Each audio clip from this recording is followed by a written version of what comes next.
Magical Mystery School, and thank you so much for coming back to Symbols of the Tarot class number 7. All right, so we're continuing the Fool's Journey through the Major Arcana, and we've gone through. We've got the Fool and his the super consciousness. Then consciousness has come down to the self consciousness with the Magician. And then subconsciousness with the High Priestess. So we kind of got our consciousness figured out.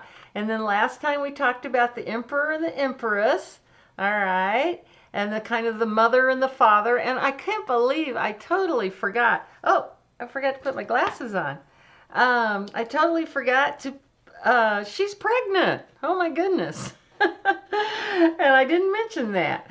So that's part of her abundance. So we discovered how she's into love and abundance. He's into the authority figure, protection, giving us some rules and regulations and that type of thing. So we're going to head on to the Hierophant, who's going to give us some more, but we're going to want to get out into the group a little bit more and get our belief system sorted out. Okay, hang on.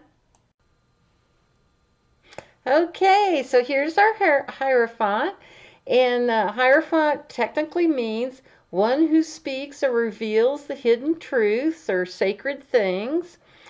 And here's the old Renaissance one. I wanted to show you that because often you'll see the Hierophant called the Pope. So, La Pape in this one. So, like I said, the Hierophant's going to give us more of that organized belief systems, religion, what our family views are, cultural world views, all those kinds of stuff. So we're really the Fool, or I should just say our consciousness, is wanting to be part of a group.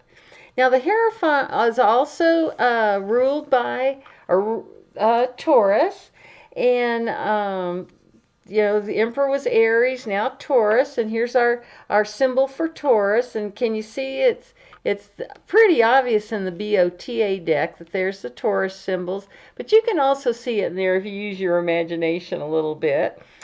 Now, the moon is exalted in Taurus, so there's a little moon, a silver crescent, and also see the blue undergarments, which is referring back to the High Priestess. So sometimes these two are considered quite the pair. And so you can see that that's telling us that, yes, intuition is an important part of the Hierophant. Okay. So the Hebrew letter for the Hierophant is Wa, and that means nail or hook, something to hold things together. And it also, we need our little friend here, don't we? Kind of just because I can't be in the picture, I've got to have something in there to represent me. Okay, so it also means nail or hook, so holding something together. And it also means A-N-D, bridging things, bringing things together. And this is also symbolized by the part of their robes here, this vestment. So it's got two pieces that come together to create one. And we can also, as long as we're down looking at these two priests, one has the red roses and 5 red roses, very reminiscent of our Magician here, and the white lilies for intellectual purity and that type of thing. So that's their robes. And also, and just to let you know, Taurus is the color for Taurus and the Hierophant. It's kind of this reddish orange, and it's also the note C sharp. Now the background is very gray, and whenever you see gray, that does represent wisdom. But also, whenever you put two opposite colors together, that's always showing that that always comes up as gray. So if you put red and green together, you're going to get gray. You put blue and orange together, you're going to get gray, that type of thing. Now there's this little W up in the crown of the Hierophant for the Rider-Waite-Smith deck, and that's also representing that letter Wa. Okay, now he also has this yellow staff, and remember how we talked about that whenever we see a sphere, and there's a little sphere at the top of that staff, and that's showing dominance over nature. These three bars represent nature, and it's actually this repetition of the same idea out of the crown. There's three levels of the crown, and then a little ball on top. And if you see, sometimes when you see the Pope, the real Pope, walking around, he has a crown on very much like this. And in fact, I was amazed one time. I got to go to the Vatican, and I kind of went by accident, to be honest, but see these crossed keys? One's yellow and one's gold, or silver and gold for the moon and the sun. And you see these crossed keys all over the Vatican. And for my British friends, there's a lot of pubs called the Cross Keys too, which is kind of interesting. And these keys are supposed to open the door to that, to higher levels of awareness and such. Taurus, or the Hierophant here, does rule the neck. So you see the neck's kind of emphasized, and this fabric here behind the crown is highlighting the ears. So Taurus and the Hierophant does rule our hearing. Let's see. Oh, and there's also these up on the dais here. There's the black and white checkers, and that's again showing that duality of black and white and merging those. And you'll also see these circles with crosses in them, and that's reminiscent of our Venus symbol, which is a circle with a cross below. And Venus is the ruler of Taurus and the Hierophant. So basically what the Hierophant is bringing to us is that we did get all this great reasoning ability and logic and with the Emperor, but now we're going to add some intuition to that to just make it more of a complete thinking process, and also merging that High Priestess into our thinking too. And also that group mentality is starting to show up too. All right, so I'm going to put you on pause and we'll look at the Lovers, key 6. All right, so here we go to the Lovers in key 6. And I'm not even going to do my BOTA card because I don't want to put a swimsuit on them, and I apologize, but I just saw a tarot card reader just this weekend who said he got flagged from YouTube for showing naked nudity in his pictures because he had in his videos because he had these nudes in there. Anyway, so we'll just keep moving on. So now we've developed some belief systems in the Hierophant, our religions, our cultural values, our family values, that type of thing. But now we want to get outside of our own family and actually make some relationships. So the Lovers is a good example of that. And the Lovers card is also rules Gemini. And here you can see how there's the Gemini glyph. And you can see it's 2 verticals and 2 horizontals. And that really responds to these 2 elements, the 2 people, and then the earth and the angel above.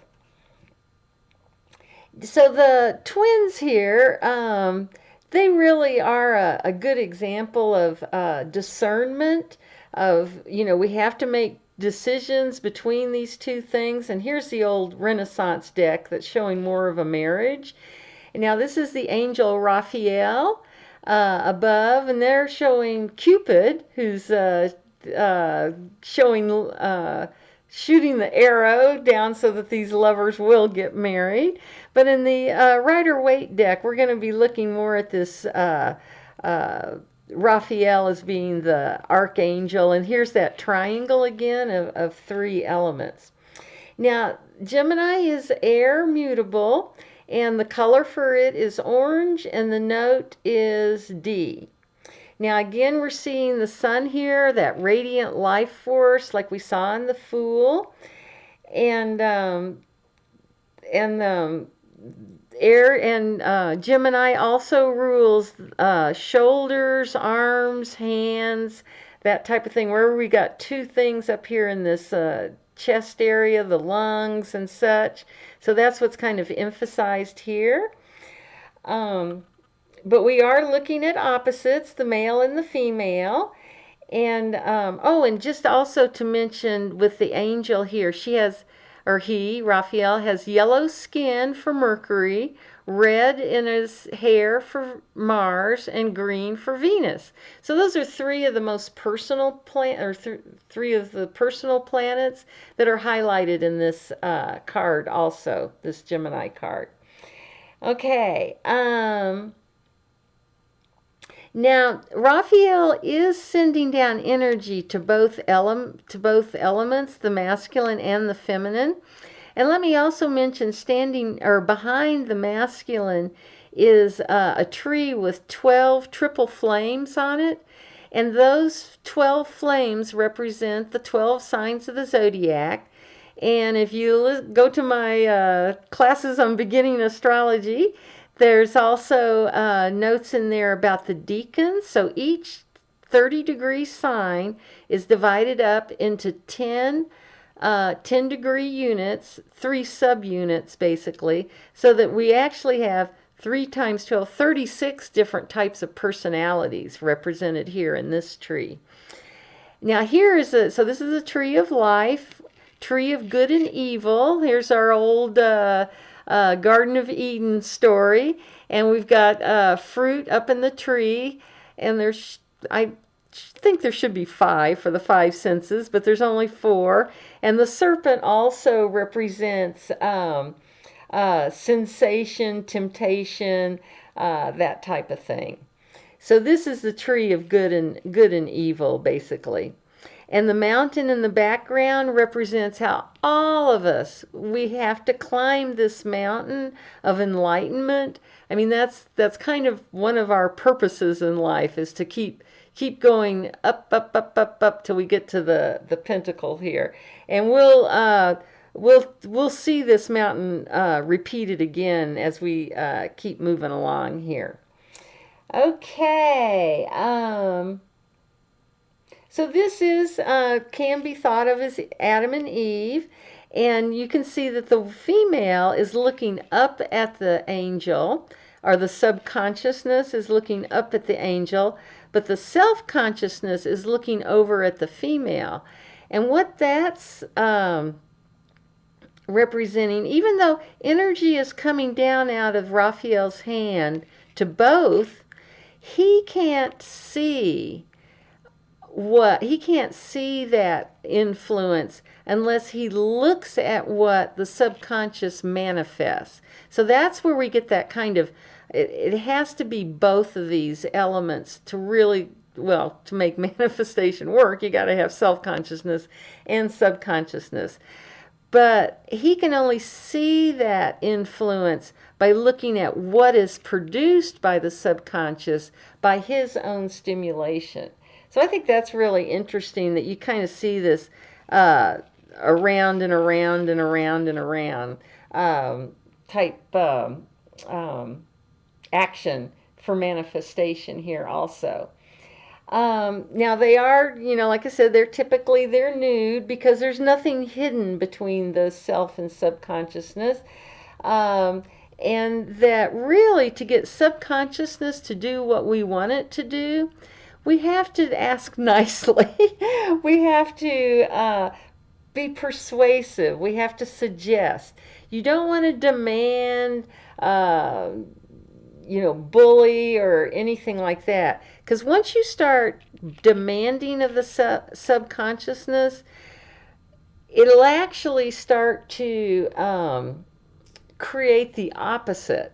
just because of the way it will start to interpret this. If you're saying, don't do that, don't do that, don't do that, it's going to do that, in other words. So anyway, so that's, I think I've covered most of the elements in this card. And just to show you a couple of other ones from, here's one from a different deck, a more modern deck. I just wanted to show you those. And then again, you can see that it does have that higher influence above. Here's the magician's work table behind him here. And here's my kitty tarot, the lovers, snuggling up together. Oh, and there was my clock. And I'll just end this one's a little fuzzy here. Yeah. So we'll just leave it there. And just remember, everybody, from here to there, woo, from here to there, from there to here. Oh, I came into focus. Funny things are everywhere. Bye.